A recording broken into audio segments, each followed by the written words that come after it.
Welcome to the new year.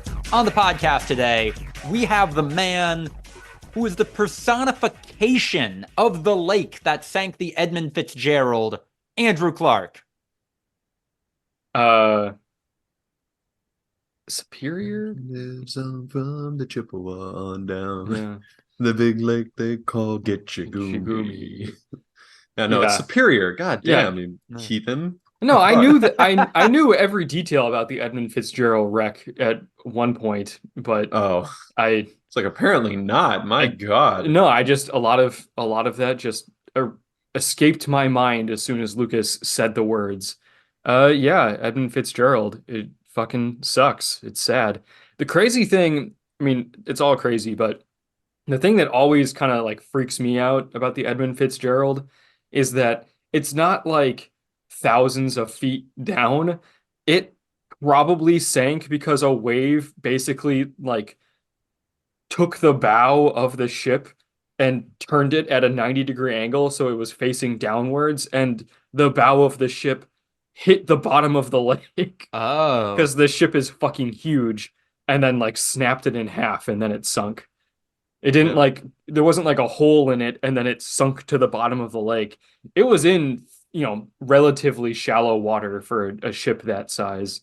And the waves were so powerful that it basically flipped the ship end over end and snapped it in half. It was likely a rogue wave too, which at that point, rogue waves were kind of thought to be like tails, like especially on a lake. Like scientists didn't believe in them, and sailors would keep saying like, no, sometimes waves just come out of nowhere that are 300 feet high and they will kill everything in their path. The ship that was on the same route as the Edmund Fitzgerald, that was ahead of it by like a quarter mile, reported like it like kind of got stuck in the swell of a wave that was forming and like went completely under and then like popped back up. Oh. And then like 30 seconds later, the Edmund Fitzgerald disappeared from its radar. Yeah. So he's like, yeah, that was the one that got him. It had to have been. And by the time it reached them, it would have been like fucking massive. Yeah. No, it was like 1995 was when we proved definitively that rogue waves were 100% a real thing. And until then, yeah, scientists were just like, the sailors, they're so stupid. They think waves get bigger. Like, nah, not that much bigger. That's not how it works. It's science. Yeah. And then they're like, nope, sometimes it just happens. And we don't know why. Seismic activity? Oh, we're still that's not what sure they why. Okay. Well, that's what they would say. Yeah, it's like tsunamis and shit, sure. Like that's clear defined purpose, but like in a normal like circumstance, it doesn't make any sense. There's no way that a wave would just randomly be way bigger than the other waves.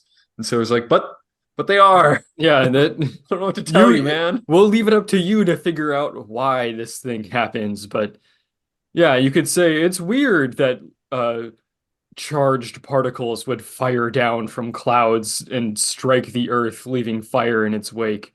That doesn't make any sense. Well, it fucking happens, so you figure it out. It's not our job. Like, I remember watching the Discovery Channel.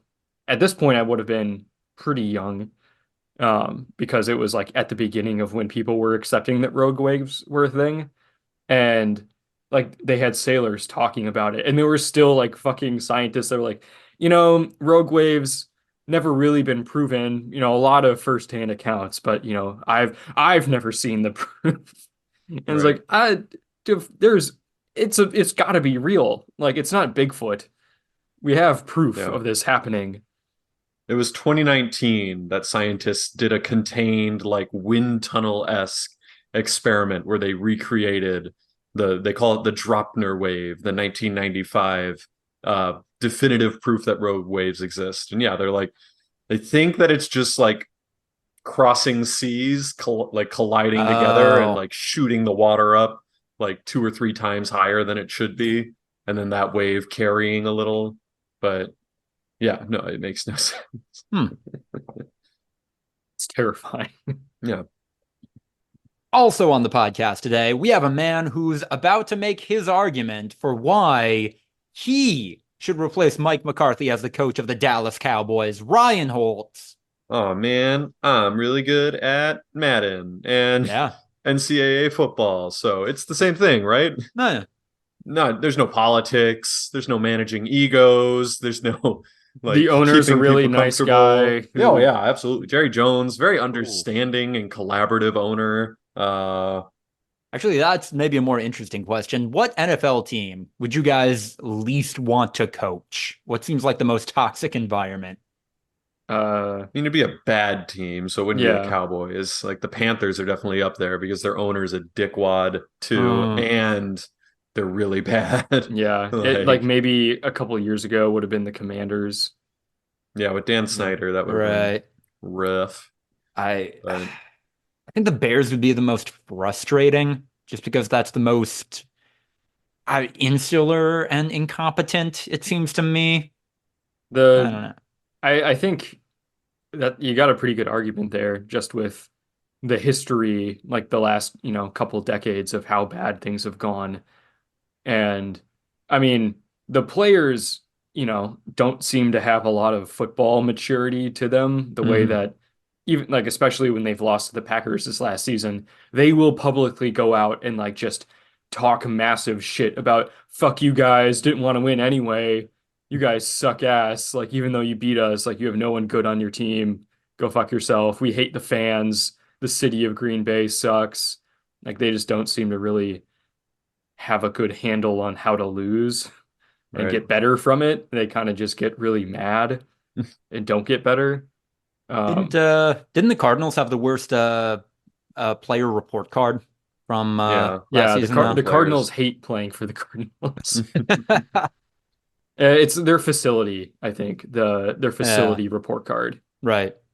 Um, a couple of years ago, this has been a crazy turnaround, but like, remember how toxic the Texans were for a little Yeah. bit with like Nick Right. Caserio, and then obviously all the Deshaun Watson shit that was going on when he was still there before they finally traded him. Like it was a bad place to be. Actually, with my politics, that might be the worst, just because the owner, whose name escapes me, is still super weird and Jesus-y, and I think he has a mega church pastor on like the advisory board. They're all yeah, I mean you're talking Yeah, about billionaires. I think Right. they're every all owner, freaks, dude. yeah, they're not beyond the just Like garbage tier. coaching for the Packers probably gives you, that's got to be a desirable job just because you don't have that owner bearing down on you that can do anything that they want. I mean, there's a president who has authority, but it is kind of like a triumvirate in the Packers with Mm, the president, the general manager, and the coach with like there's levels of authority, but they all do have authority. I And get that, but also I feel like that emboldens Packers fans to be even more critical and voice their opinions even more strongly than the average football fan. I don't know. I think the line would get to me of like, well, as a stockholder, I'm technically an owner, and this is what I think you should do with the team, and then just yeah, voice the worst yeah, sports talks but radio opinion. fans of every team do that though. And the Yeah, only but the only difference is that they don't say I'm technically an owner before Right. saying exactly what the Packers fan would have said. Yeah. No, the technically an owner thing is a joke. Like the right. stock Mm. is not real. It's literally a donation. It has no value whatsoever. Like it's a fancy donation. That's all it is. You've donated money to the organization. You get a plaque So, in return for right. donating. I have it. Yeah. We haven't hung it up yet in our new apartment, and like it literally says on there, this has no value and cannot be traded. Like it is just a plaque. I So I'd there's just be like, thanks for the money. I mean, we're gonna keep trying to win, but mine and my brother's is up in my parents' basement right now. Mm. damn, you I didn't forget if take that? nah, I forget if that was like a I was just born gift or like a first communion gift, but yeah. That'd be really funny for a first communion gift. You'll get to go to heaven now. Here's a piece of the Green Bay Packers. Yeah, I think mine was just born because it's got my dad's name on it too. So I think it's like I Uh, bought it for baby. oh, Yeah, baby franchise owner of an NFL team. Future uh, business owner Ryan Oh Holtz. my God. You're talking to a future U.S. Army soldier. Jesus Christ. Wow, flashing back to a couple people from high school with that line. Also, hello, I am Lucas DeRuyter, and I'm still riding the high of that handed and unexpected victory the Green Bay Packers had over the Texas Cowboys, over the Cowboys yesterday. The Texas Cowboys. Texas Cowboys. Yeah. Dallas Cowboys. Why did I forget that? I don't know. We beat them by more than we beat the Chicago Bears in that non-playoff game, in that game we had to win. That's weird, right?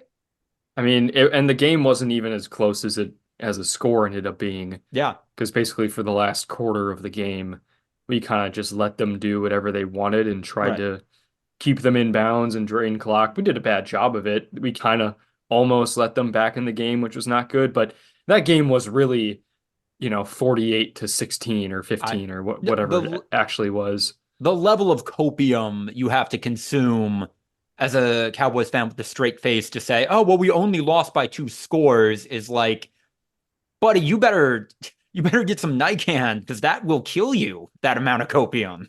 Yeah, that game was over, a couple minutes into the second quarter.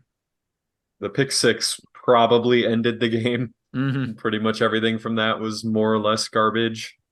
And then, yeah, definitely 48-16 was fully game over. Yep. And it was a joke. And then Matt LaFleur said like he regretted taking out the starters.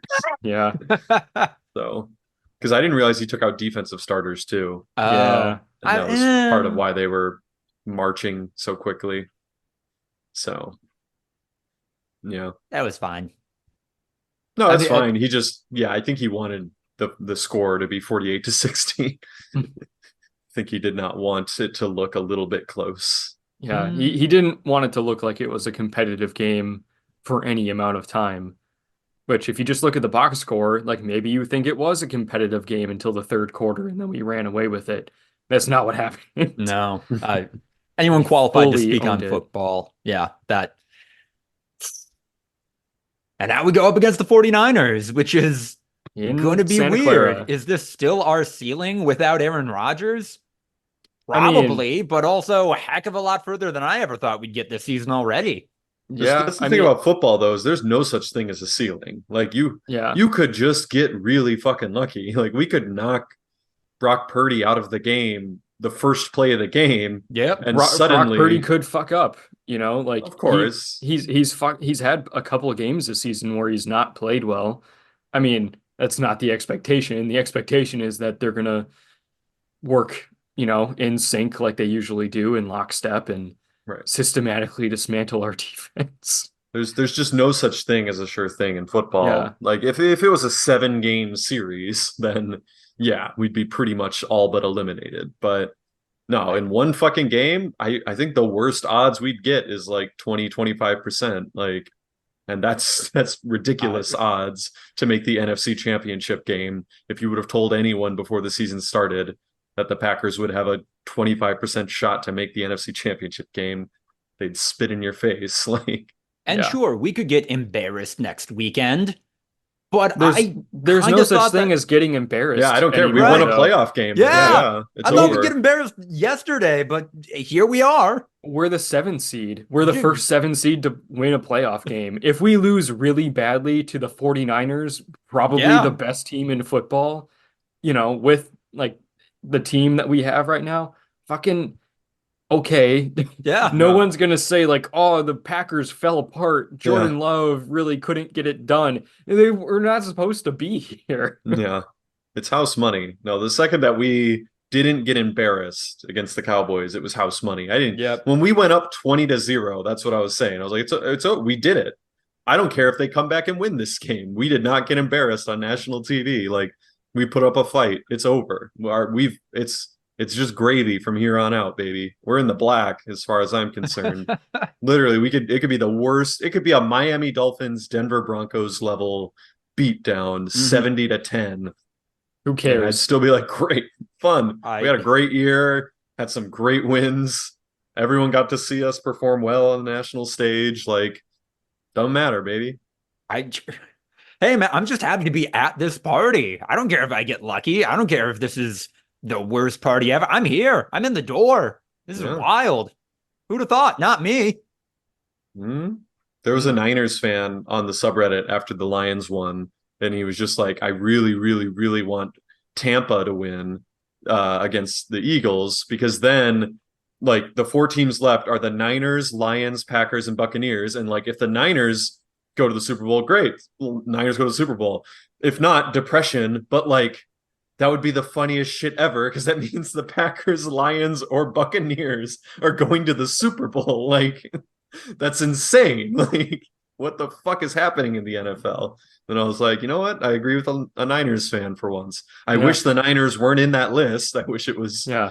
someone else, If but your team doesn't win, you always have to root for the most unlikely dumb bullshit Yeah. team because yeah, like nobody likes to see the Chiefs continue to win. Nobody wants dynasties to exist unless it's your team, obviously. So yeah, if the Packers lose, I want the fucking Buccaneers to go to the Super Bowl. really, no, I'm Lions, baby. Yeah. I'm all in on the Lions if the Packers go down. No, it's I tough I'm gonna because be real sad. I don't know. Like if the Lions go to the Super Bowl, I'm definitely going to root for them.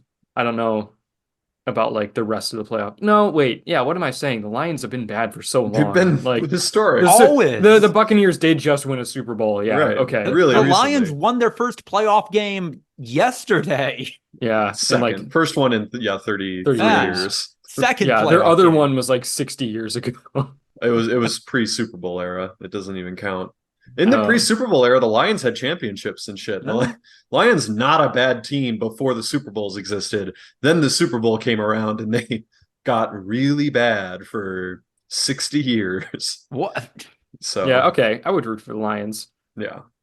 It's weird because well, I was about to say it's weird because we kind of have a divisional rivalry with the Lions, but do we? No. No. We might start one Yeah, in the you next know? few years. It might Okay. become a thing. Yeah. It's a little weird because there was never like the vitriol between the fans with the Packers and Lions the way there was with the Bears and the Vikings, but the players have talked about like even like Aaron Rodgers was talking about this not that long ago where he's like, yeah, the Bears is not a rivalry anymore. They don't like us, but we don't really care about them.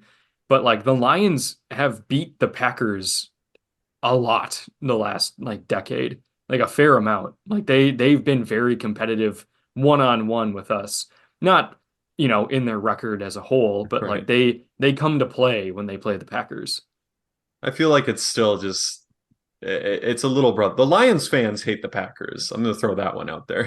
Maybe it's just us that we don't care about them. Maybe every deservedly. NFC North fan base hates the Packers. They are all united in not liking the Packers. But yeah, Packers fans, I feel like by and large are like at least neutral, if not like a little positive towards Yeah, the we're Lions. fairly ambivalent. I Go mean, ahead. we got to watch Calvin Johnson and Barry Sanders. Like that, we've watched two all-time greats every time we would play the Lions. So it was a treat a little bit. It's like, let's watch these dudes do things that no one else has ever done in the history of the sport. Like, that's kind of cool. And then, I don't know, you just don't have the same level of vitriol at the end of the day.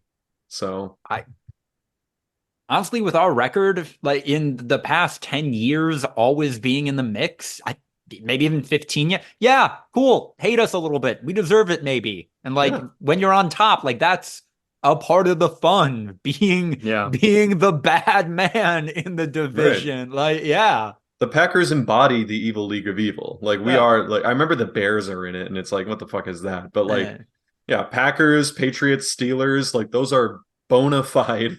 That is as evil as it fucking gets. So they should not be as successful as they have been. It's not fair, and that's good. I like that. That makes it fun. You know that like if the Lions win next week, they're not gonna want to play the Packers. Like, sure, they don't want to play the Niners, but I think they're going to be a little bummed out that their road either goes through the best team in the NFC or the Packers. Because I mean, you've been hurt so many times. Like, you definitely don't want to have to do it, but that's their road to the Super Bowl if they manage to pull it off. So we're gonna see. Gravy. Right. I'm sorry. I'm sorry. I was a lame ass sleepy guy yesterday. What was it like watching that Lions game with Ian? It was fun. Yeah. Ian complained about the refs, as he Uh, does, but by and large, it was a great game. hmm. A lot of back and forth, some big plays on both sides. Amon-Ra St. Brown and Puka Yeah. Nacua are both like starting to make arguments that they're top 5 receivers in the NFL, which is insane. So to watch like these two young like studs just go at each other for a while, it was pretty impressive. Yeah. Both teams have just really not great secondaries. So plenty of passing at will, more or less. Jared That hit Goff on made a Tyler few. Higbee made me like Oh, that was gag. brutal. That was Yeah. brutal. What? Jared Goff looked a little stupid sometimes, as he's wont to do. Matt Stafford looked like he was out for the game, and then he just like came back completely unfazed, like he is wont to do. That replay of him, like his eyes rolling in the back of his head, was Yeah. scary. And he got stepped on. Oh, the whole thing. He Uh, got beat the fuck up. But they uh, delivered. Good game. There's a decent amount of Lions fans at Finney's Craft House in Burbank. So if anyone needs to go for a Lions place, it's not the worst. It was like maybe 50-50 with the Rams. I bet you now that the Rams are out of it, it'd be more tilted in the Lions' favor. So, yeah, yeah. not too shabby. Hmm.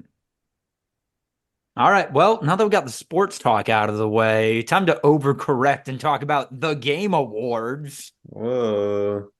From one Uh, game to another. yeah, these happened like a month ago, to the day almost. But yeah, just scheduling being what it's been. We haven't talked about them yet, so I'm gonna burn through the winners quick. Anyone has something to say, we can do so after.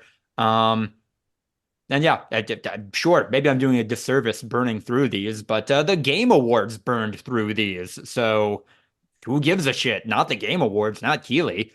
Best Family Game, Super Mario Bros. Wonder, Accessibility, Forza, Esports, Valorant, Content Creator, the VTuber Iron Mouse. That's new. Best Performance, Neil Newbar, Astorian. Best Narrative, Alan Wake 2. Indie Game, Cocoon. Action Game, My Boy, Armored Core 6. Art Direction, Alan Wake 2. Mobile Game, Honkai Star Rail. Still not totally sure what that is. Audio Design, Hi-Fi Rush. Impact, Tachia. Score and Music, Final Fantasy 16. No fucking clue how that happened. Indie Game, Sea of Stars. Community Support, Baldur's Gate 3. Fighting Game, Street Fighter 6. Most anticipated, Final Fantasy VII Rebirth. Ongoing, inexplicably, Cyberpunk 2077. Adaptation, I mean, they invented this for The Last of Us, so The Last of Us TV series won. Action Adventure, Zelda, Tears of the Kingdom, RPG, Baldur's Gate 3, Sim Strategy, Pikmin 4, Sports Racing, Forza Motorsport, Multiplayer, Baldur's Gate 3, Player's Voice, Baldur's Gate 3, Direction, Alan Wake 2, GOTY, Baldur's Gate 3. What the hell is player's voice? Like the total audience voting on Right. this one, not It's like a no viewer's critics choice, right? yeah, Okay. Yeah. nah. And No, that no, Lucas DeRuyter anime expert votes. This is anyone can vote. The people's game. man, how far can I carry that Anime Awards judgeship position? Like, what doors will that open? Can I get a spot on this? Can I represent the anime community in the Game Awards? Just vote only for anime games. Do I want It's, to? yeah, but anime isn't game. I don't Right. know. Honkai Star Rail won something, and that's anime. Well, I picture it like politics, like you're in the House of Reps and you've got your anime caucus and you're sitting down with Neil Druckmann and he's like, all right, Lucas, let's get down to brass tacks. Like, what's it going to take for you to back Last of Us 3 for Game of the Year? And you're just like, well, we just need some concessions. The voters in my district, they're simple folk. We just need to be shown some respect. You make those eyes bigger and those backgrounds less exciting, then you get the anime vote. I just need a category, Neil. That's all I need. I'm a simple man. I have simple interests. You and me, we can scratch each other's back. Don't you worry. I may be a simple hometown anime fan, but Yeah. Honestly, Neil, hey, if you just update your politics around Israel, that'll get you my vote. That'll get you my support. That's not how you run a caucus, Lucas. You need to be a cutthroat, slick politician who seems friendly on the outside, but will literally slit your throat if there's a sign of danger. Neil, I will anime teleport behind you Yeah. and just go to town. But yeah, that doesn't really represent the anime fandom very well to No. just like be a smooth operator who is willing to like talk around things, what they really want, and I don't. yeah.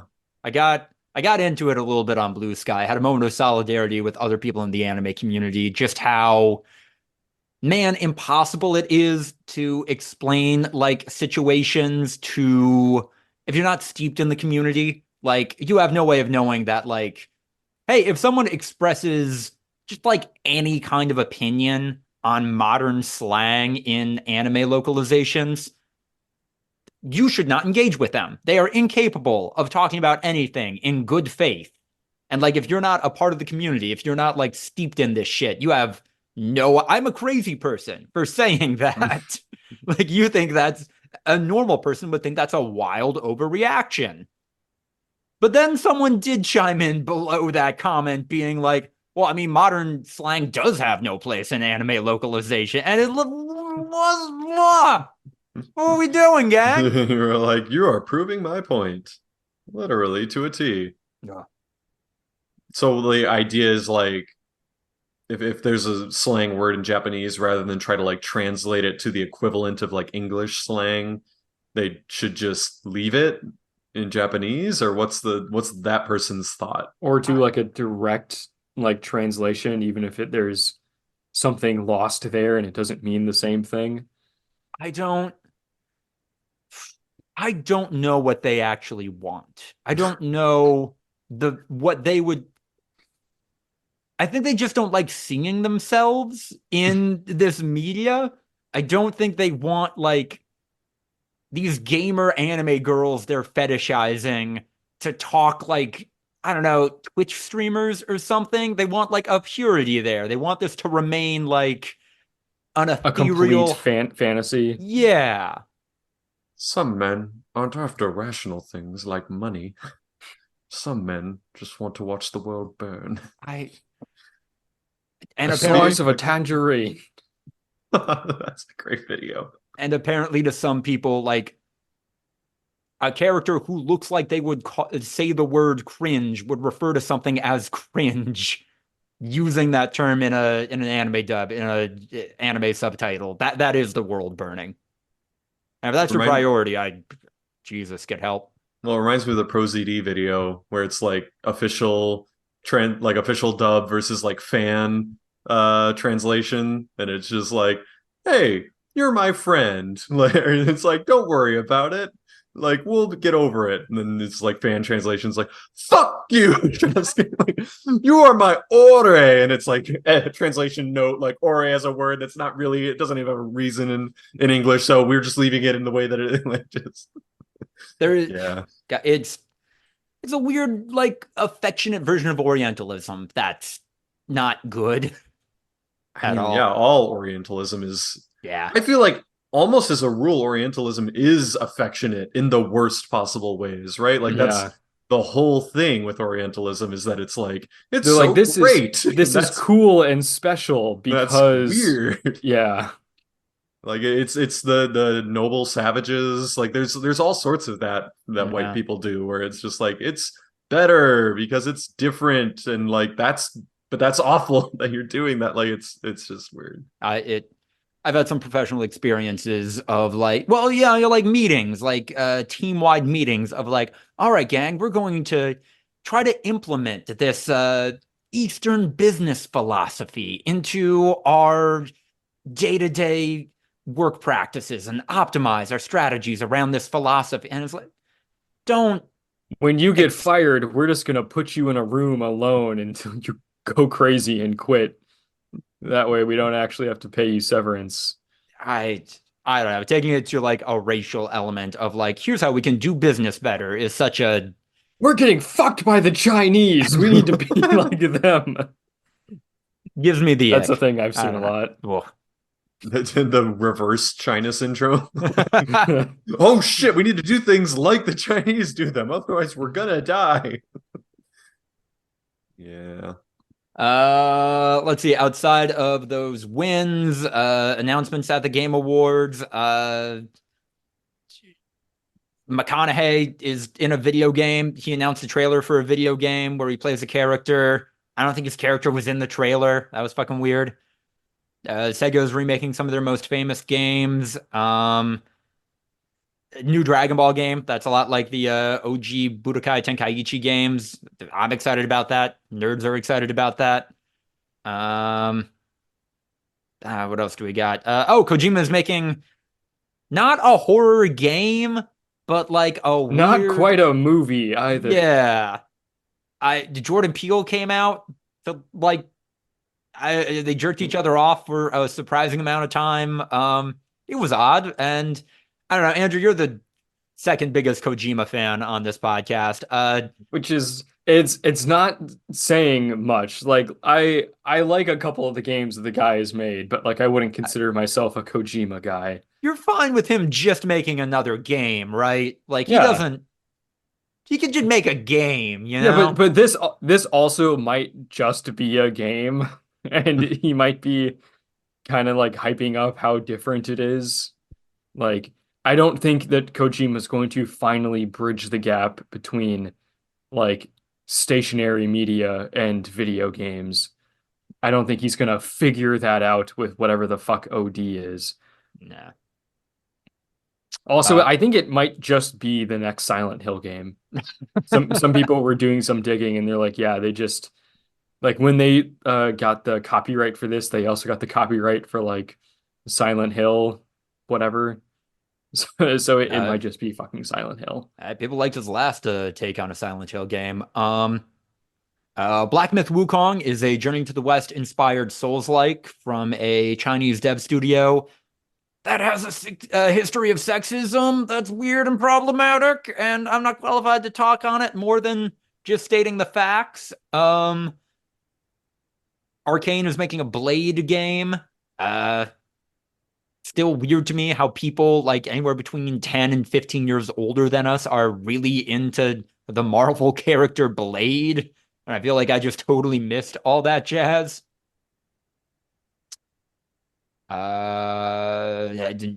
No Man's Sky game is making another procedurally generated infinite game, which seems ill-advisable, but you do you, fam.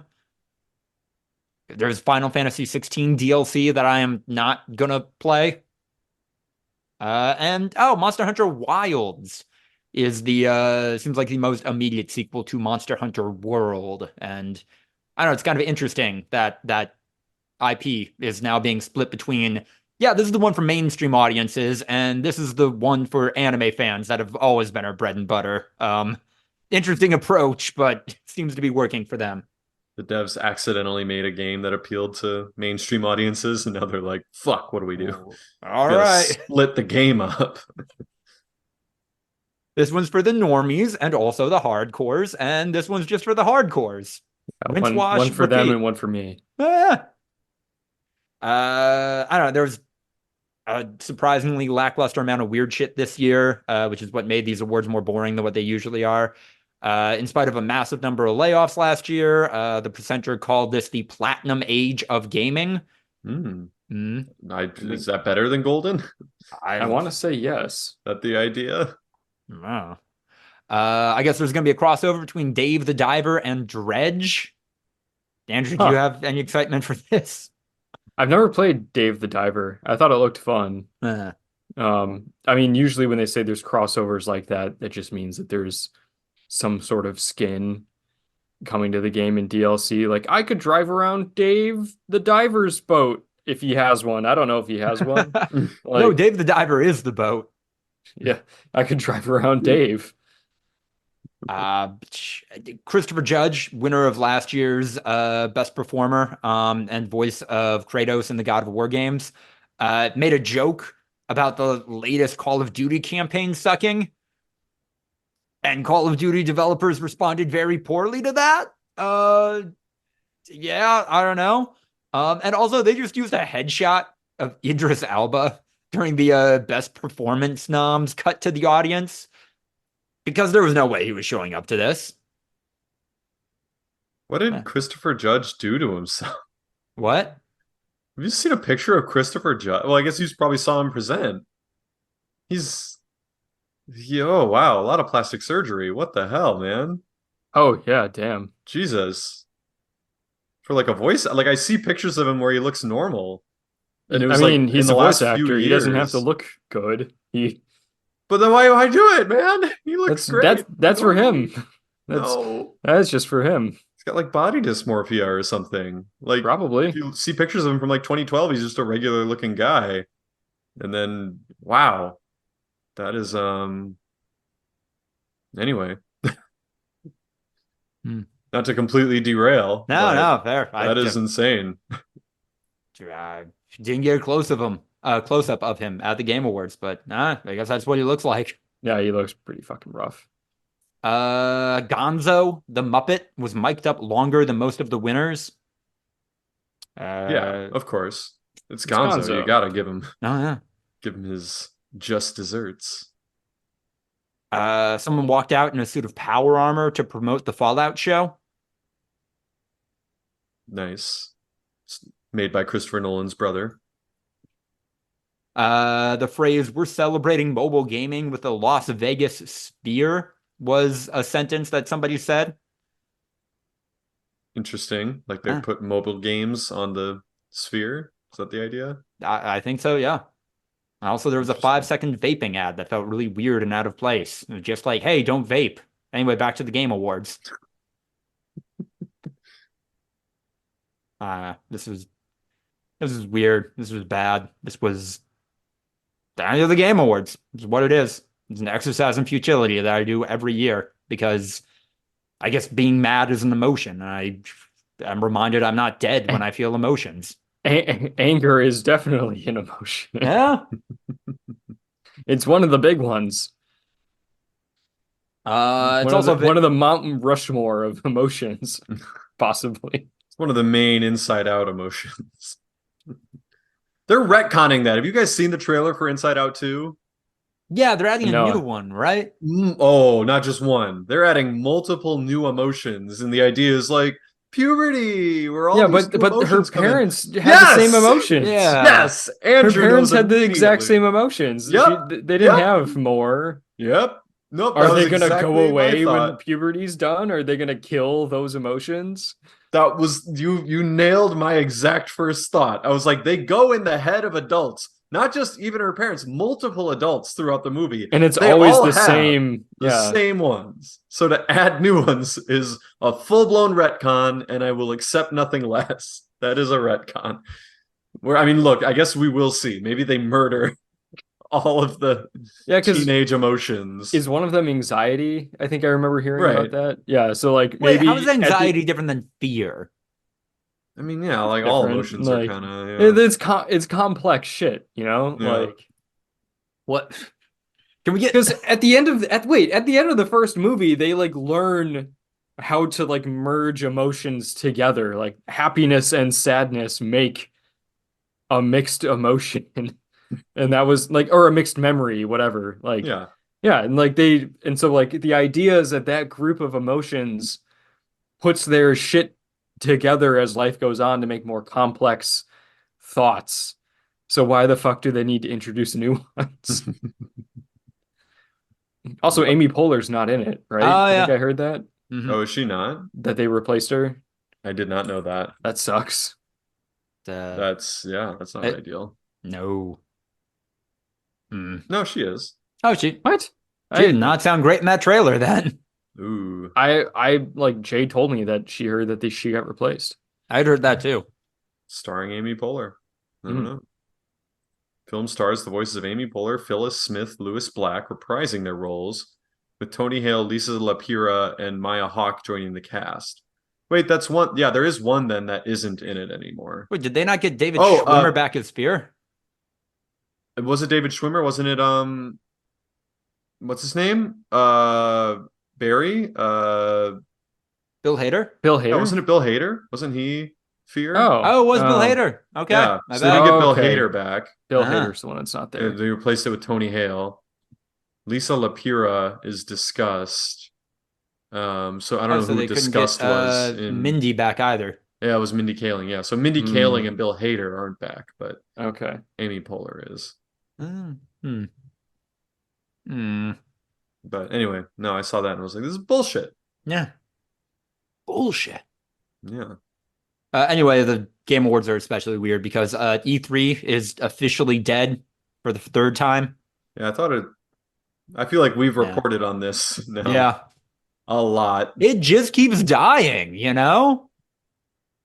Does it I'm ever back, get baby. revived, or is it just like more stuff coming out about how dead it is? Like, I think it's like more stuff about, as the name implies, E3 has 3 hearts, and you got to kill it 3 times for it to be dead, okay. dead.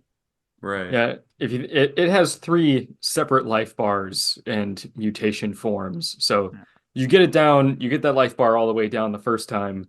It then inexplicably gets a full life bar and is now harder to fight. It's a 3-stage boss. Which is what you do, Andrew. You do fight E3 on a regular basis. Yeah.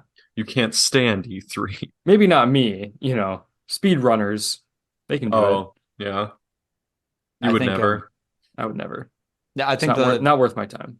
the first E3 is dead came last year when they were like, even with our new organizer, we can't make it happen this year because COVID, but realistically, because it was a money pit. Yeah. So that's why it didn't happen last year. Then it was killed again when it was confirmed that the ESA wouldn't be renting out the LA Convention Center this year. And then they finally issued a statement at the end of 2023 saying, yeah, big dead. Stop it. It's already dead. Yeah. All right. Well, end of an era. I said it before. I'll say it again. Video games aren't cool anymore. Video games are just video games. Yeah. Sucks. It's just media. Yeah. Huh.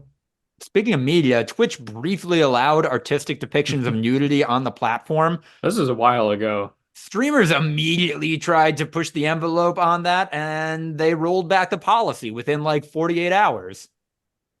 Ryan is literally eating candy as we talk about this news, just unbothered, just vindicated. I just feel like this is one of the first discussions we ever had in the podcast where we pretty strongly disagreed with each other. And that was the whole basis of my argument, was like, they need to set strict Right. I'm not slut shaming people Mhm. that are in hot tubs with like in bikinis and a bunch of cleavage. It's like they need to set hard guidelines and actually enforce them. Otherwise, what is this platform going to become? And here we are. They finally reaped what they sowed and had to set some hard guidelines and actually enforce them, because yeah, you can't just let things go forever. That's not how it fucking works. It's a platform. Like, if you want it to be pornography, that's okay. It can be a pornography website, but then you can't like have all these brand deals and all this Amazon money and all these like gaming shit. Like, no, that's not what you are anymore. So, did you guys see any of the latest meta? Was just it was like filming from like only having their up. cleavage in frame. So it was like that weird bubble porn that Christians eat up because it's like, yeah. They would like wear like super low tube tops, but then like just have the camera frame above that so you couldn't tell if they were wearing anything or not. Because it's not a sin if you don't know for sure. Yeah. Right. Wearing physical sensor bars or like censoring themselves and standing perfectly still. Like, yeah. Mm-hmm. Wasn't it just one streamer who was doing body paint stuff, and that's what allowed, like, when they first were like, we're allowing some instances of nudity, because there's like one streamer who would do body paint clothes, and they were like, oh, that's okay. I don't know if it was just one streamer, but like every time at my old job, that was what caused the policy to change, was like because there was kind of a controversy with that specific example. It was like, well, And it was just a case of like finding where the line is drawn Right. and them saying like, okay, I guess that counts. And then everybody kind of just ran away with it. I, yeah, speaking from my own work experience, I get it. I get why any company does not want to have hard and fast rules about this stuff because then they actually have to be held accountable and enforce it and be the bad guy in more situations definitively. But also, when you get to be this large and are even counting on community policing, you need these rules to be as clear and concise as possible because that's the only way this works. That's the only way there's any kind of consensus on what it's the only way you actually have a brand identity is by outlining some of this shit. Right. Look, I ain't no prude, but I Mm. did also see a TikTok video of a woman like dressed only in body paint going to the gym and like doing her workout, Mhm. and a guy being like, "Hey, there's kids here, like you gotta wear some clothes," and her being like, "You're oppressing me," and it's just like you're just being like she's filming the whole thing. It's like She's doing everyone that to knows get a what you're rise out of doing. Yeah, people. like it's insane. You can see everything. I'm sorry. Like this I body paint, sure, but like everything's there still. Human anatomy doesn't change just because you put paint on it. Like Also, at the gym, not sanitary in the no, slightest. gross. That's a huge fucking hazard. Like, I got an article in the works right now. Will hopefully be coming out this month. I talked to people who are both active in the kink community and self-identify as sex workers, talking about the level of acceptance for public stuff, public play like that, and it just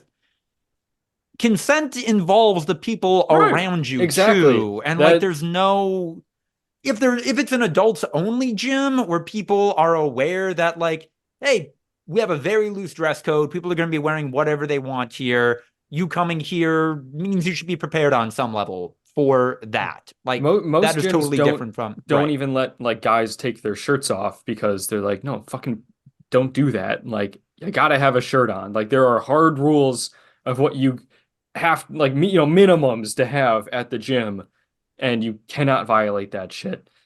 Like, it's when you're out in public, people don't have the opportunity to agree to be a part of whatever the fuck you're doing. Right. If your kink is, involving doing shit in public and being either embarrassed about it or viewed while doing it, like that's okay that that's what you want, but like other people have to agree to be a part of that, and you're Right. not letting people agree to it. You're just saying, I get to do this because I want to. Yeah. Exhibitionism is not okay without any form of consent. That's Mm. literal sexual harassment, Yeah. if, and worse. Mm-hmm. So when guys would do it on the street with the fucking what's it called trench coat flashing Yeah. people, like that's exhibitionism. Exactly. Like it's the exact same thing, and those guys would get fucking arrested, rightfully so. Like yeah. Also, my only other comment on that body paint streamer. I don't know if it's just one or if there is one that is far and away more popular than the other ones. Back when I had to go on Twitch at my old job, uh, man, her stream would always pop up in the recommended because I imagine it popped up in a lot of people's recommended. And I am as progressive about that stuff as anyone. And even I'm kind of like, wow, this sucks that this is coming up on my work laptop while I'm in a professional environment. And there is not a lot I can do about it at first blush. Yep. Ah. No, Twitch is rough, man. You open up Twitch and that's everything on their front page. And it's like, this is not, I don't know. How do you grow a community on this type of platform? Like, that's not what this is if you're into the mainstream stuff, quote unquote. I've seen a couple of people that have switched over to the YouTube streaming services, at least to like test it out for a while and see how they do. Mm. Been going for a long time, YouTube streaming, like I almost mean, as like long as recently, Twitch. like I've seen more people move over there. A lot of people just stream simultaneously on like all the major platforms. Oh yeah, I forgot that's a thing that you can Yeah. just have one stream hosted and put it on everything. You can put it on TikTok, YouTube, Twitch, Facebook gaming. Like you can just air everywhere. Huh. That formatting has to be weird. Like getting it on a wide street to the front. Nah, whatever. Um, Catching up on weird news, the kid who hacked Rockstar and released a bunch of the GTA 6 info, was sentenced to life in a prison hospital. Supposedly, his autism gives him a compulsion to hack into secure systems, and this makes him a risk to the public. What do you guys think about this? Because You can't fucking sentence a He kid to didn't. life for that shit. Are you fucking kidding me? That's awful. He didn't get sentenced to life. Like they've Okay. talked about this. That was for with some reason like the headline was like life in prison, but everyone was like, no, that's not what that means. He's not literally going to be in prison for the rest of his life. I think it was like what they said, most likely it'll be like 5 years or something with a lot of mental health treatment and everything like But that. again, Like in prison or no, like, okay, at a mental health psychiatric facility, facility? Okay. right, a Yeah. prison hospital, I don't Well, think it's a prison hospital. No, it's like it's a mental mental health hospital. facility. Yeah, like it's those are not. still not fun. No, of Like, course not. But that's the argument that his lawyers made. So it's Right. kind of like he would be on the hook for decades of imprisonment. So his lawyers were like, let's do this one instead. It is. So Yeah, it is weird that this is I don't know. This is the first time I can think of in like a public court case that somebody has deployed the autism defense, and yeah, I don't know how I feel about it. the problem is that he hacked like real shit Right. and then was out on bail awaiting trial for the real shit and hacked gaming meme shit. what Like, what was the real shit that he hacked? he like I don't hacked know like the a story. telecom provider Right. and Oh my like God. multiple like e-commerce stuff. Like he was real life hacking. So he didn't get sentenced to this for hacking Rockstar. I think like- it was for the Rockstar thing, but it was like as a combination of everything going on. It was like you gotta like clearly I'm not saying that he has a compulsion, but like bro, you're out on bail Right. for serious shit and you still go back to hacking. Like yeah, you got something Which going on. hey, if this is a Better Call Saul style lawyer, maybe he was like, "Yo, dude, lean into it. Actually, that might be better for us here." Right. And like to be not to totally paint this person as maybe they are. Maybe that like autism diagnosis is like totally genuine and like they do need behavioral help. No judgment there, but like they did try to like sell this stuff. They tried to sell this information. They tried to blackmail both Rockstar and the telecommunications company. Like, hey, we will release this info and like private employee information unless you pay us money not to do that. So, yeah, clearly this person is a problem, but yeah, I don't know. Just the autism defense gets me, and I'm not sure what to make of it as someone flirting with being on the spectrum. I don't know. I mean, know if how much of my fucking shit I want out there. affluenza was a defense that like successfully got someone off the hook for killing multiple people, think autism should be, Right. at least Fair game, discussed yeah. in the courtroom. Yeah. I mean, basically, it really doesn't seem like he has a true understanding of actions having like cause and effect type shit. Like Right. in his sentencing examination, where he underwent like an examination, he told the interviewer that he was going to go back and commit more cyber crimes when he got out. Like he does not understand that like, hey, this is serious. This has consequences. Like to him, it is kind of not. It's disconnected from reality a little bit. So Meh. yeah, no, it's not completely insane when you look at it like that. And yeah, it's not life imprisonment. Right. It's like an indefinite order that'll like based on previous iterations will be X amount of years and blah blah blah blah blah. So MatPat is retiring from the Game Theorists YouTube channel. End of an era. it's a lot of YouTube retirements. Tom Scott retired too. Yeah, I saw that. Who else? There was one more. I don't know, man. That's crazy. What a weird thing in YouTube. Corporations keep buying YouTube channels because they think they're like TV. They think they're like cable Right. Yeah, like we channels. have these viewers. I get Yeah. 5 million viewers if I buy this And it's like, channel. it's so personal. Like, if you don't have the original personality, it's gonna fall apart. Like, that's not how it works. You can't just keep running the channel and No, I'm expect gonna everything to stay the buy same. Markiplier's YouTube channel and then run a continuous 24-hour stream of vacuum ads. Nice. And my vacuum sales are going to go through the roof because 8 million people are watching it. Yeah. And all you need is 0.1% of those 8 million. Back to China syndrome. It is. Yeah, I don't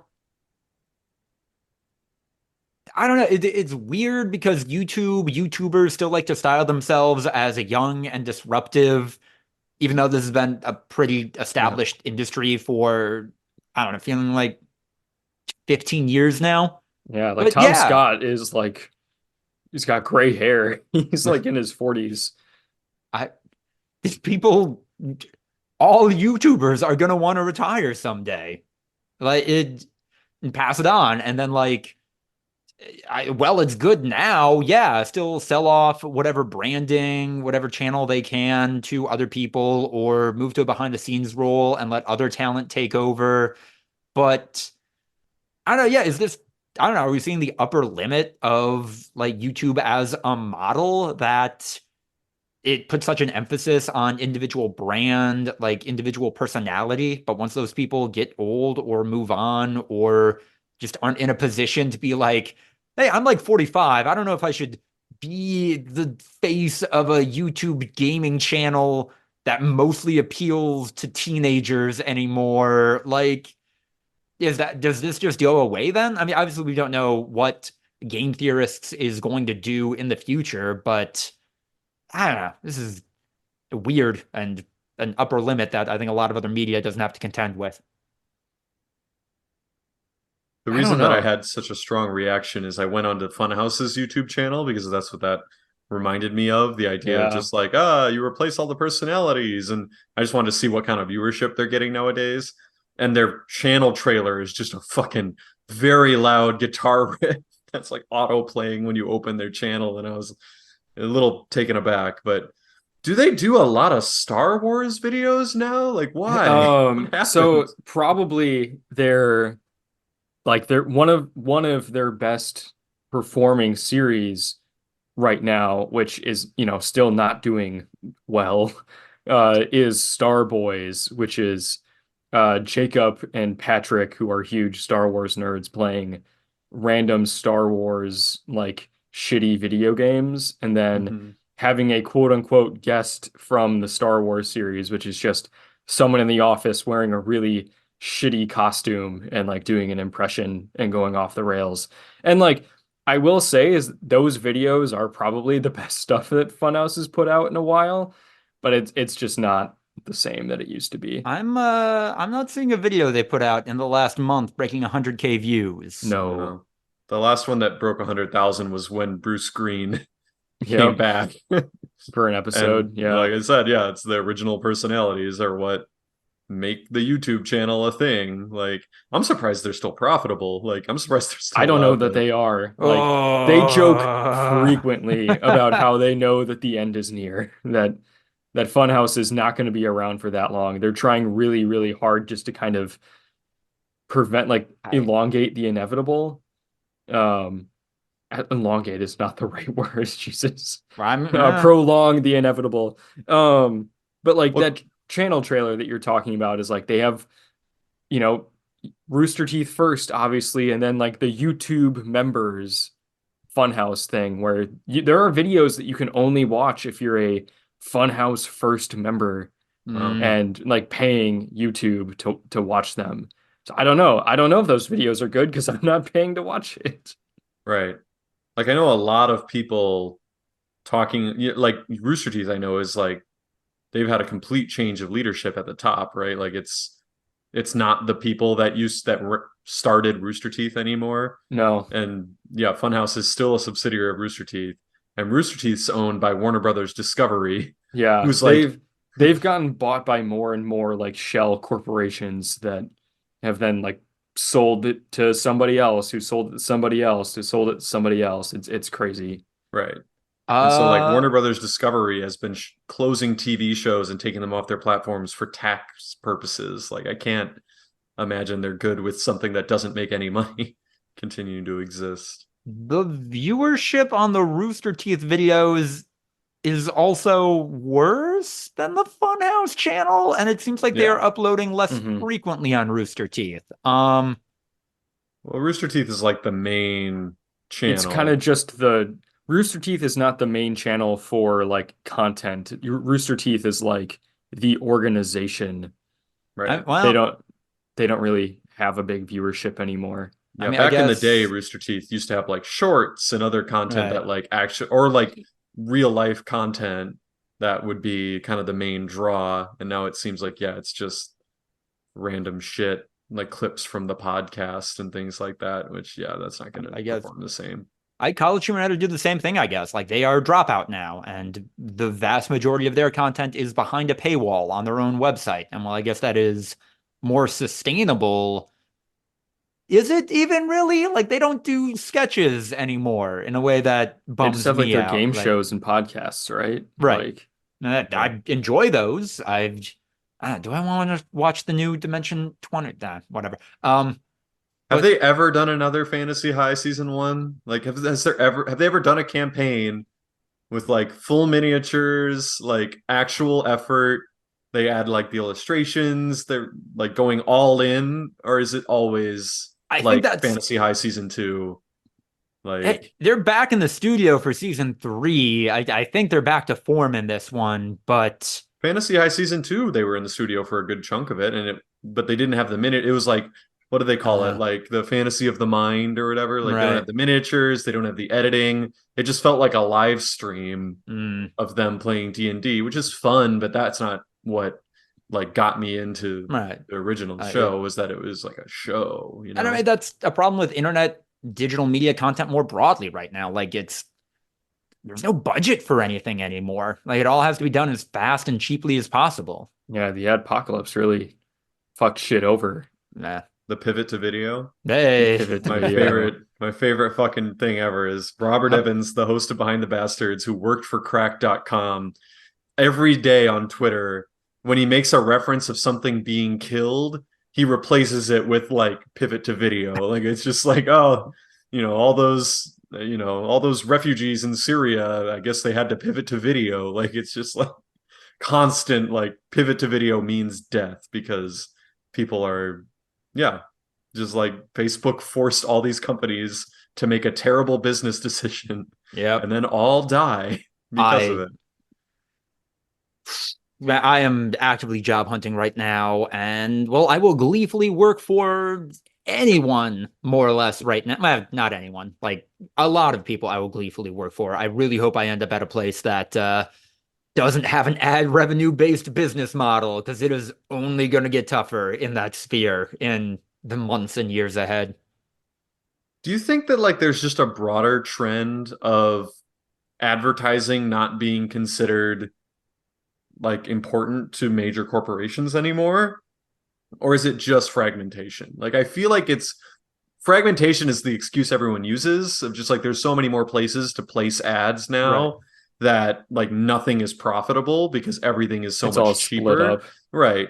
But like I don't think that fully accounts for how bad it is out there. Like I just to me it seems like strategically like advertisers are making different decisions and are Hmm. just they're not running standard like we'll be right back after this commercial break. Hey guys, Crest is great. Brush your teeth, everything. Like they've pivoted to like marketing efforts of like, no, we're gonna make a Crest mascot who pulls pranks on people and then upload that to our TikTok and then like shit like that. Like it feels like Well, even advertising isn't the same as it once was. when you brought up the pivot to video, the first thought that I thought of was what came after pivot to video, which was how do we make this go viral? Like Hmm. viral marketing dug its way into the brain of every single like business executive in the country for a long time, and it's still there. Like I see this shit at my work. Jade sees it at hers. I don't know if you guys have heard this shit or not, but like anytime a company, doesn't matter how small and shitty and worthless they are, doesn't matter who their audience is, how old or young they are, they think that the secret to making their company profitable is to make a fucking TikTok video of like people in the office doing wacky shit, and Mhm. that's going to make them money. The how do we make this go viral is a thing that like there were so many TED Talks and bullshit self-help business like influencers that are just like the way to do business now is to get on a phone and put your shit on a phone. Make it viewable on your phone. Distill your company and your people down into a 5-second video on a phone. That's viral marketing, baby. And so then fucking old ass people come up to us all the time and go, "Hey, good work on the whatever account. How do we make that go viral?" And I want to fucking shoot people. It is please cut that. Um uh No, I mean, it, I know that Right. phenomenon a little bit. I definitely don't. In my company, we don't really try to go viral, quote unquote. But like, I have noticed because a lot of I mean, we live in Los Angeles. Like, there's a lot of people who are using social media platforms for themselves personally and Mhm. have like small-ish followings. Like it's like, oh, I got like 1,000 followers, and when I tweet something, I get like 20 likes sometimes. Like, I kind of know I got a good gauge on what doing well on a social media Right. platform is. And then they see, yeah, like a show or something like that getting like 1,000 likes on YouTube, and they're like, it's going viral, this shit's blowing up. And like, I don't think they have the reference frame of what truly viral is.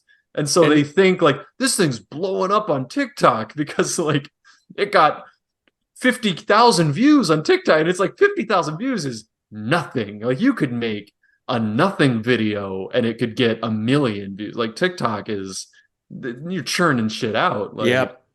and and pe so they yeah. confuse viral. I mean, like, yeah, like you're absolutely right. Like any amount of viewership is quote unquote viral to them, but they confuse getting a lot of likes or engagement on a post with going viral. And it's like a lot of people liking your tweet is not going to make you money. It's not going to people use your product or buy into your business. Like going viral is shit that happens very infrequently that involves conversations happening around that thing for a long period of time. You can't go viral with a post. It's not possible. It's the same thing as like email newsletters or email campaigns or whatever. The action rate on that, the ratio of people opening that email, reading through all of it, and then making a purchase, engaging with a product, doing whatever that actually makes a company money, it's a fraction of a percent almost always. And yeah, sure, you should probably do that if you have any kind of audience or market research that suggests your audience, your user base would be particularly susceptible to that. But it's not, there's no golden bullet for any of this stuff. Like, it's people in decision making positions just see, well, we have the potential to make some amount of money for a very low cost of investment by making a social media post, by making a TikTok. So let's just do that. Let's just undercut whatever expenses we have in advertising, in audience development as possible, and whatever. Maybe we'll go viral and that'll be fine. It's just not. I want to believe that people in leadership roles in companies are smarter than this, that there are like actual. No, I genuinely, because like I want to think that it's just chuds who think that like actual business is like, well, I just got to make deals that have the biggest numbers coming to my company. And like, I don't know, some of this does feel like that in this modern business landscape, in the modern digital media landscape of just yeah, we got to get the biggest numbers possible. We'll spend in the littlest numbers possible. And that's It's not infuriating. it's not chuds. Like it's not a meritocracy. It's not a weird reverse meritocracy. Like Yeah, people at it's the not that top of there's these a companies are the same as the people that yeah. you work with on your level. Like there are people that are very competent, very level-headed, making correct decisions, and there are people that are not and are not making the correct decisions and are making mistakes that are costing the company lots of money. Like there's no maybe you could argue there's a little bit of like a weight, like it's harder to rise through the ranks when you're a moron, but like Yeah. The it's big not issue there is impossible. that Like they think that's not how it works. The right, people at that top level, I'm not saying that that there's a higher concentration of idiots at the highest possible level, but even though there is not like a super high concentration of smart people there, they think that there is. That's the biggest folly in my mind. Like that's what actually kind of makes those people dumb is right, that they think that they're all way smarter than they actually are. And right. this how smart they actually are might not be dumb, but it's not nearly as smart as they think. Yeah, it's what makes functionally a Donald Trump presidency worse than a George W. Bush, a Nikki Haley presidency, is because Donald Trump isn't even going to listen to sane people in the room. Like, Right. even if he is, somewhat competent in one field, that's irrelevant because there's people more competent that he's not going to listen to at all. Whereas George W. Bush is at least like, I'm a fucking moron, or at least I hope. I mean, Right. he has examples of him being like, I'm deferring to experts in this instance. Like it's not all the time. Not saying George W. Bush was good. Just saying like there's examples of him actually deferring to people. And yeah, there's a lot of people at the top don't want to defer to people. They want to be like, no, I am the expert. There's a reason I am where I am. And it's because I'm so much better than everyone and I can make the right decision on everything. Hmm. And yeah, no, if you put someone with a more level head in that position who didn't have that ego attached, by and large, you would get a more positive outcome. But no, it's the myth of meritocracy is arguably capitalism's biggest folly. Is just the idea that like the the wheat is separated from the chaff, the good rises to the top, everything else fails. Like that's toxic. It destroys people's brains. It destroys our entire society. Like it's just not how it works. People are people. People have strengths. People have weaknesses.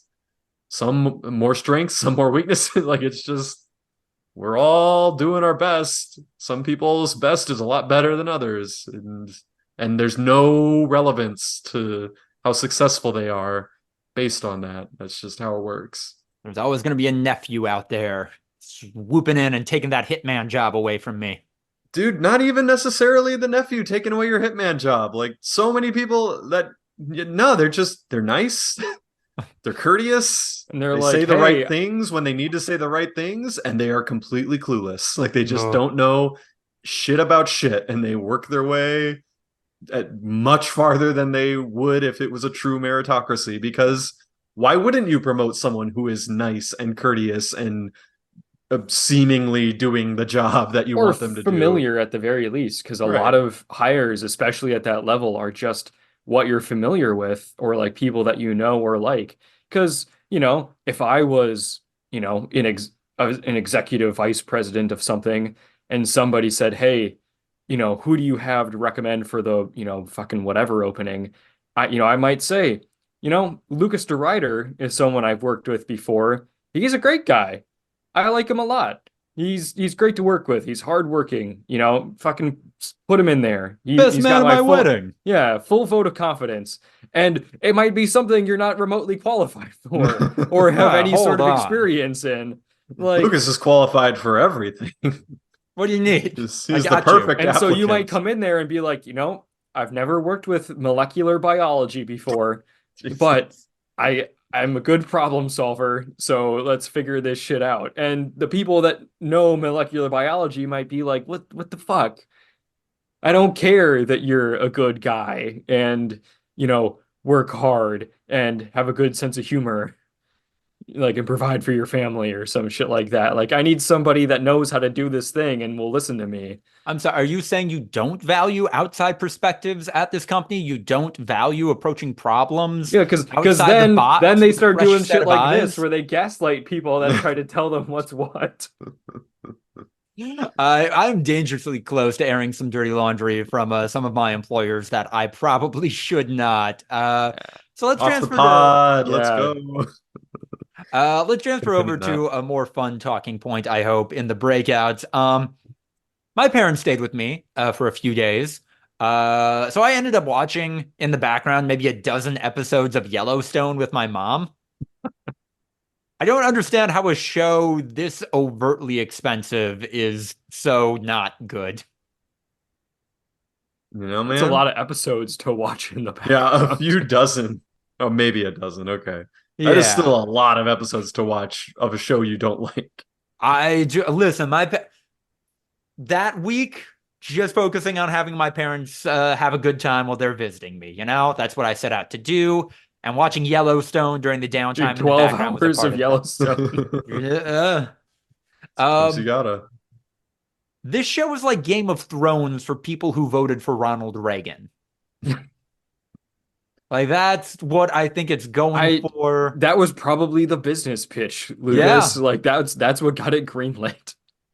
I there's some stuff going on here just some writing, just some character motivations that don't make a lot of sense to me. Maybe I wasn't paying close enough attention, but like I don't know, there's one character in there who like is a lawyer uh and his dad hates him because he's a lawyer and not like a real man working on the ranch. He's not a cowboy. What? I'm a cowboy. You don't have that cowboy in you, son. You're a failure to me.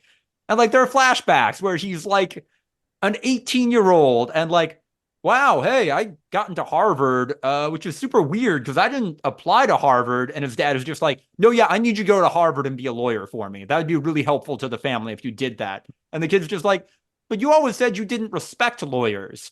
Will you be one that I can respect, son? And it's like, what's going on here? What is this character writing? What are these relationships? I want to fucking hate you so bad, son. Yeah.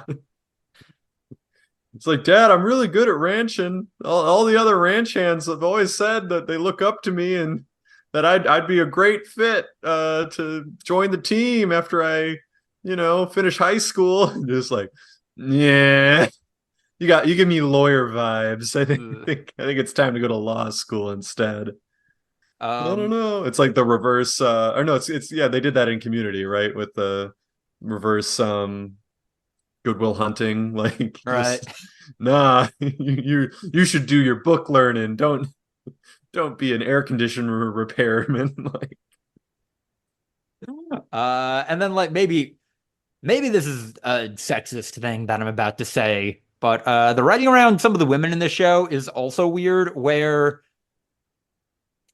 the daughter, the like main ranch guy's daughter, is terrible, which I guess is kind of empowering because, like, yeah, women can be bad in media. We need to normalize that. Women can be awful, It's so empowering. Women but can be shitty. I it's don't. like Hey, the idea of the Mary Sue comes from like similar to what we were no, talking about with the noble savages, with the like Orientalism, like the idea that like there's a female character who is perfect, just objectively has never done anything wrong, is always correct whenever she has a hunch or an idea. Like that is also toxic. Like that is also not no. great, like as a trope. So I don't disagree, but yeah, I don't think in this case. But then her actions and character relationships are often so inconsequential to broader storylines that it almost feels like, oh man, this script is coming in a couple minutes short. Yeah, can we just throw in a scene where she's tearing someone a new one? Hey, our audience likes that when This she's awful. Can we just squeak that in there somewhere? Hey, Yeah. I really like the new Yellowstone drafts that you've gotten me. I've noticed it doesn't pass the Bechdel test. That is fair. Like the women in Can can you put some women in here as an afterthought? I actually mean, wait. Oh, sorry, go. No, no, I'm actually not sure if two women had a conversation in any of the episodes I saw, regardless if they're about a man or not. But go on. Taylor Sheridan was a failed actor. Like that's his thing. He played some bit roles. He had, he was working, and he will self-admittedly say he gave up on acting because he didn't feel like there was space for him in Hollywood, and just started writing for himself, and then got a show picked up, and then it was so unbelievably successful that he just kind of fell into, like, now I'm this big hotshot in Hollywood, and I don't know, I never thought I was like God's gift to earth in terms of writing. Like, I'm just a guy. I like westerns. I'm not denying the Yeah, popularity of this show at all. Like, this is right. one of the No, biggest just shows out today. Like, it I is can't. the biggest show. Yeah. No, No. I'm simply adding context of, like, yeah, the writing is uneven and weird. I don't think Taylor Sheridan would say it's like elite level, unstoppable writing that every American must consider. I think he'd be like, it's a cowboy story where Yep. there's cowboys doing cowboy things, and Kevin Costner's in it, and it's And fun. now he's not. Well, they're ending it because of that. Yeah. My folks are even like admittedly open about that. There's like, well, this isn't good, but like it's January and new stuff isn't out yet because the strikes are still happening, or like we're still catching up from the strike. So yeah, this will get us through the coldest, darkest months of the year in Wisconsin. It's fine. They didn't want to rewatch The Sopranos with you. No, oh man, that season one ending. Let me tell you, It's a good show. that season You're, two you're a opening. you're a little behind the curve, but Yeah. hey guys, have you ever heard of this little indie HBO show? Also, I can pass no judgment on people who are watching Yellowstone because in my winter months boredom, I checked out the first two episodes of the Ted TV show Oh because I have a wow. Peacock subscription anyway. Wow. My God. As somebody who was like 14 when that movie came out, I laugh at this more than I care to admit. And also the animation on Ted is surprisingly good. So, fair, whatever. This is It's a junk food, but solved it's junk food problem. for me. Yeah. Like you said, the movie came out 13 years ago. All those assets are there. Like, Yep.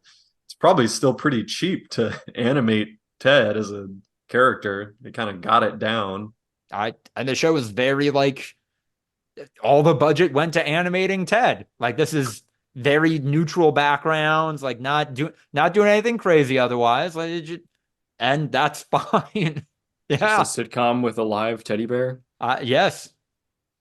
And it's Does it feel Seth MacFarlane-y, or it is feels it Seth MacFarlane, yeah. Like it okay? actually one of the interesting things is that I think like his pool of voice actors that appear on both Family Guy and American Dad, they're playing live action roles in this, and it's weird hearing those voices, but seeing them come out of real people. Real, yeah.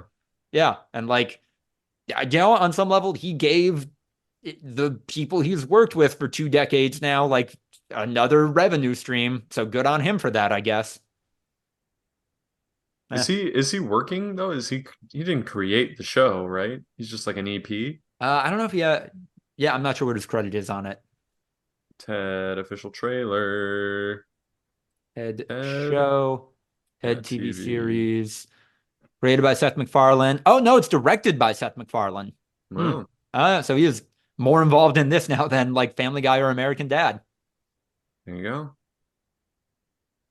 Narrated by Ian McKellen, huh?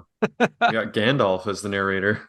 Oh man, that is well, because he did it in the first movie at least, and like it is that opening is like 30 seconds of narration. That Mhm. was given his buddy Ian McKellen a paycheck. Yeah. There you go. All right. What are you guys checking out? What have you guys been checking out? We've been watching White Lotus. We're finally Ooh. on that train. It's pretty good.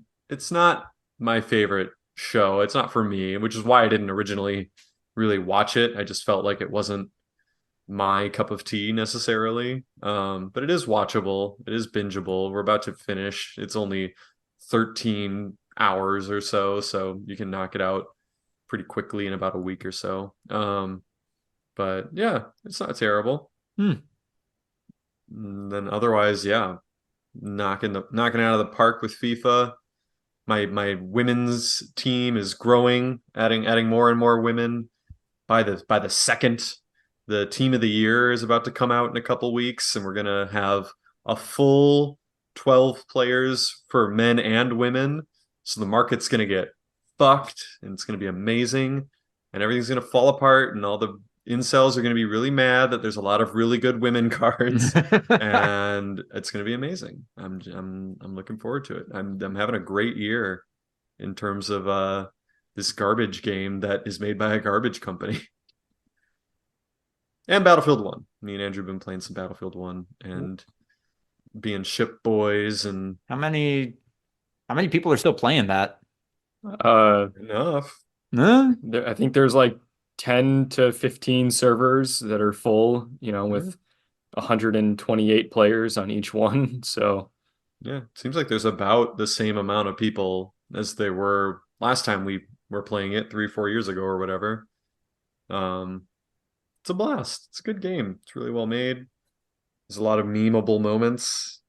We had a game today where we were on A and B of this one objective, and there with was like a big mountain in between. yeah, there's a big rock between A and B, and we took A, and then the other team took B. So then we ran over to B, and they were gone, and we started taking B, and we noticed that they were taking A, and then And we we ran ran back back. over, and we realized that we were just staying on Circling opposite each other? sides of the mountain. Yeah, not even circling each other, just always we were on the right side of the mountain, they were on the left side. And at some point there was like a bit of a tacit agreement because we literally did it about 4 or 5 times in a row. It was 15 That- minutes. That Like we would stay on each other's and we wouldn't cross paths. Eventually it started getting a little messy because I think me and Andrew in particular were like, let's stop this. Like yeah, let's go get these guys. let's get off this wild ride. And then it got a little messy, but even then it still continued for a good 5 minutes of just trading A and B, and we racked up the points. Like it was an XP glitch. Like we could just constantly take an objective with no opposition back and forth. It was just the gag of chasing a guy around a table, but in I mean, Battlefield. but we weren't going in circles. We were like it was like the no touchy zone. Like we were there always on the were right. like once or twice on where the we left. said let's go the other way, and we didn't Right. run into them. So like they must have chosen that The same. opportunity to go the Yeah. other way. It's just game theory. We both at the exact moment decided to fuck the other people, and that actually made it unopposed. Yeah. No, it was insane. I think our squad leader had like 17 captures that game in the course of like 30 minutes, just constantly going back and forth. It was fun. Hmm. And then we were boat boys, we were pirates. Yeah. Which was fun. We just stayed on a boat basically the entire length of the match, which was great. Andrew, what have you been checking out? Not a whole lot. Jade and I finally watched the first episode of season 3 of Only Murders in the Building. Ooh. Which was good. Looking forward. Did not expect fucking Meryl Streep to randomly be an important part of the show. It's a big name.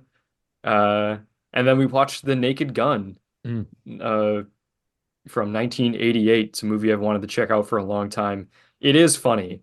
It is really fucking stupid, but it is funny. It's a lot like Airplane. And then yeah, Battlefield. Yeah.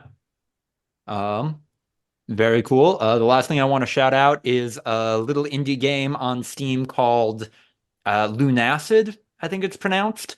I've spent 2 hours with it. I'm not qualified to speak on it at length yet. I will in the future, but yeah, no, if you like me, have an affinity for PlayStation 1 style graphics, and also, I don't know, almost cliche, but like affectionate cliche fantasy, dark fantasy storytelling conventions, check this game out. I'm having a blast in this dungeon crawler. And it's good. Also inspired by the anime. Oh man, we gotta have a Lucas's anime corner sometime soon. Been forgetting about that. Inspired by the anime Delicious in Dungeon. I read all of the manga Delicious in Dungeon, and it's only 94 chapters. Other people should do that. Very starts as a very fun, cute story about wellness and mental health, and then transforms into really great exercise in world building and the human condition. And also has a really fun conclusion that no one, I certainly didn't see coming, and like it a whole lot. Yeah. All right. That's it. That's it for the first voluntary viewing podcast of 2024, which will almost certainly be titled "It's Not a Sin If You Don't Know for Sure." Thank you for listening. Support us on Patreon. Join the likes of Sucky Badger and Tiffany Cole. ActBlue link in the description. Follow us on Twitter at V2_podcast, or as long as Twitter's a thing. Send us your questions, voluntaryviewing@gmail.com. Yeah, I don't know. We'll do more of these because, I don't know, regardless of if you guys keep listening to it, we're doing it for us. We don't need you. Get out of here. Go home to your family if you have one. Bye.